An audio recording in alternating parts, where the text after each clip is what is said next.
মৌলবি হোক, পীর হোক, আর মুহাদ্দিস হোক, আর ডাক্তার হোক, প্রফেসর হোক, ইঞ্জিনিয়ার হোক, পৃথিবীর রাজা বাদশাহ হোক, যার নামাজ নাই, রসুল বলেছেন তার মধ্যে ইসলাম নেই, তার ইসলাম নেই।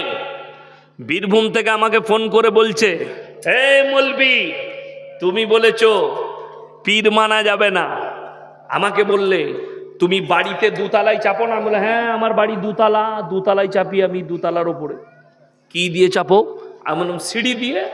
বলে তুমি সিঁড়ি দিয়ে যেমন বাড়িতে চাপো দুতলায়, পীর ধরতে গেলে এরকম সিঁড়ি লাগবে, তবে তুমি আল্লাহকে পাবে। আল্লাহকে পেতে গেলে পীর ধরে ধরে যেতে হবে। আমি তাকে বললাম, আমার বাড়িতে যদি লিফট থাকে তো আমি কি চাপবো? কথাটা বুঝতে পারেননি? যার বাড়িতে লিফট আছে সে সিঁড়িতে চাপবে না লিফটে?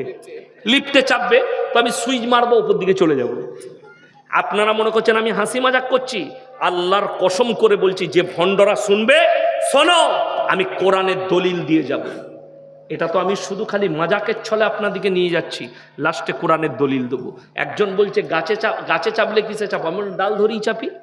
আমরা সবাই ডাল ধরে চাপি না? চাপি না। সে আমাকে বলছে ডাল ধরে যেমন গাছে চাপতে হয়, পিন না ধরলে আল্লাহকে পাওয়া যাবে না। আমি বলি, এই বুকা, আমি যদি ডাব গাছে চাপি তা কি ধরবো? কথাটা বুঝতে পেরেছেন না পারেননি? এই ডাব গাছে চাপলে কেন ডাল আছে? জড়িয়ে ধরে চাপতে হয়। তা আমি বললাম, তোর প্রত্যেকটা প্রশ্নের উত্তর আমার কাছে মুতর আছে। সে বললে কোরআনের দলিল দাও। আমি বললাম 21 পারা সূরায়ে সিজদা। কত পারা বললাম? 21 পারা সূরায়ে সিজদা। আচ্ছা আপনারা বলুন, কোন ছেলে কোন মেয়েকে প্রেম করলে কি বলে? হ্যালো, তুই বাস স্ট্যান্ডে আসবি, সবার সামনে তোকে আমি চিল্লিয়ে বলবো আই লাভ ইউ, এরকম কেউ বলে? কেউ বলবে না। প্রেম আর প্রেমিকা, তাদের যে মহব্বত, সেটা কোথায় জাহির করে?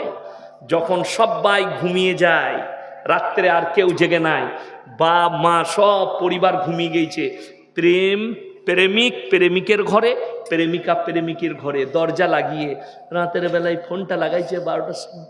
হ্যালো, তোমাকে না পেলে আমি মরে যাবো, কিন্তু কবে বিয়ে করবে বলো, পালিয়ে যাবো। এই যে কান্না, এটাই কিন্তু অরিজিনাল প্রেম, ঠিক কিনা কথা বলে? এইটাই রিয়েল প্রেম। যদি বলেন তাহলে এর সঙ্গে আল্লাহর প্রেমের সম্পর্ক কি? কোরআন খুলেন, তাতাজাফা জুনুবুহুম আনিল মাদাজি ইয়াদউনা রাব্বাহুম খাউফাও ওয়া তামআ। হে আমার বিশ্বনবী, পৃথিবীর মানুষকে বলো, সবাই যখন পৃথিবীর নিরালায় চলে যাবে, যারাই আমার সঙ্গে ডাইরেক্ট প্রেম করতে চায়, তারা তখন তাহাজ্জুদের নামাজে দাঁড়াবে আর আমার কাছে কান্নাকাটি করবে, ডাইরেক্ট আমার আল্লাহর সঙ্গে সম্পর্ক হবে। আসল কথা, আম মানুষকে ভুল ব্যাখ্যা শুনিয়েছে। কি শুনেলেন?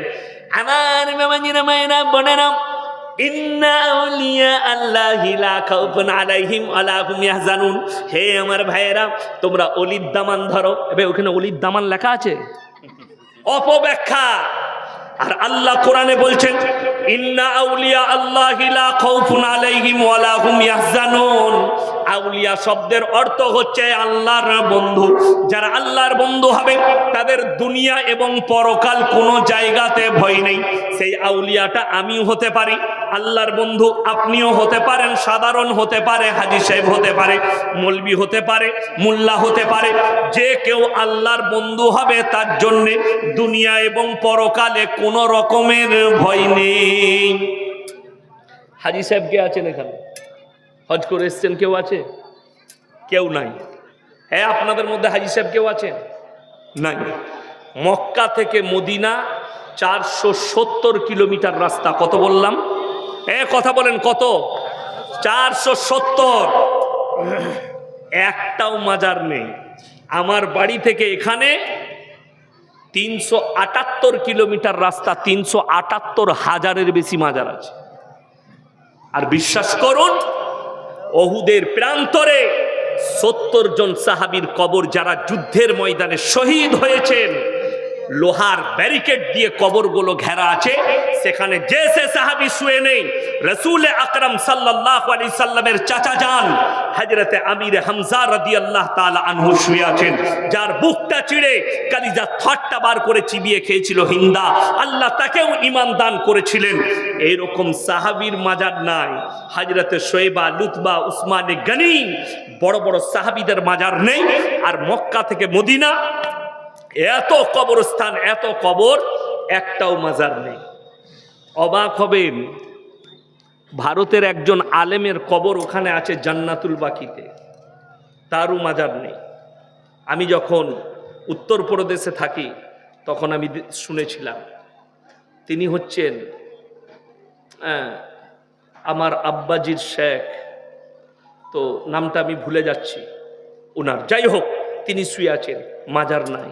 আর আমি খালি চিন্তা করি, আপনি খুঁজে বেড়ান, একটা আমাদের মৌলবীর কবর আপনি রেল লাইনের ধারে পাবেন না, রাস্তার ধারে পাবেন না। আমি খালি চিন্তা করি, দিল্লি কেউ গেছেন? পুরনো দিল্লি, হ্যাঁ, দিল্লির প্ল্যাটফর্মের মধ্যেখানে মাজার আছে, দেখেছেন? হ্যাঁ, মাজার আছে মধ্যেখানে। আল্লাহ, মরণ হলোটা এইখানে মরতে এলো। আপনি কলকাতা যান, বিদ্যাসাগর সেতুর ওপর দিয়ে যদি পার হন, যেমনি আপনি আপনার ধর্মতলার দিকে নামবেন, তলায়, ব্রিজের তলায় মাজার। যেমনি আপনি সলম্বর থেকে ঢুকবেন, রোডের মধ্যেখানে, আপনার সাঁতরাগাছি আসার আগে রোডের মধ্যেখানে মাজার, হাই রোডের মধ্যেখানে। কেন? আর আমাদের দেশের লরির ড্রাইভাররা, বাসের ড্রাইভাররা, হারামখোররা মদ ছাড়া আর কিছু খায় না, বেশিরভাগ ছেলে মদ গাঁজা খায়। আর দেখে, আমি তো যা পাপ করছি, ওরে বাবরে, মকদুম বাবার কবর, টাকা ছুড়লেই জান্নাত, 10 টাকা জান্নাত রেডি। হ্যাঁ, লেখা আছে, পয়সা ফেলো জান্নাতে যাও। এরপর তুই মদ খা, গাঁজা খা, জিনা কর, যা কর, জান্নাত রেডি। কে নিয়ে যাবে? গুটকা খোর নিয়ে যাবে, জিলাপি হুজুর নিয়ে যাবে। আমি বললি খারাপ মৌলবি, গালি দে একে। আরে কমকে কি দাওয়াত দিয়েছ? বিনা নামাজে জান্নাতে নিয়ে যাবে, বিনা রোজাতে, বিনা দিনদারিতে। আজকে শুনেলেন আমাদের সমাজে এরা ভরসা দিয়েছে, মানুষ মরে গেলে খালি ডেকে আমাকে মিলাদ পড়ি নিবি। আজকে একটা যুবক বাম মরে গেলে কবর জিয়ারত করতে জানে না, মৌলবি ভাড়া করতে হয়।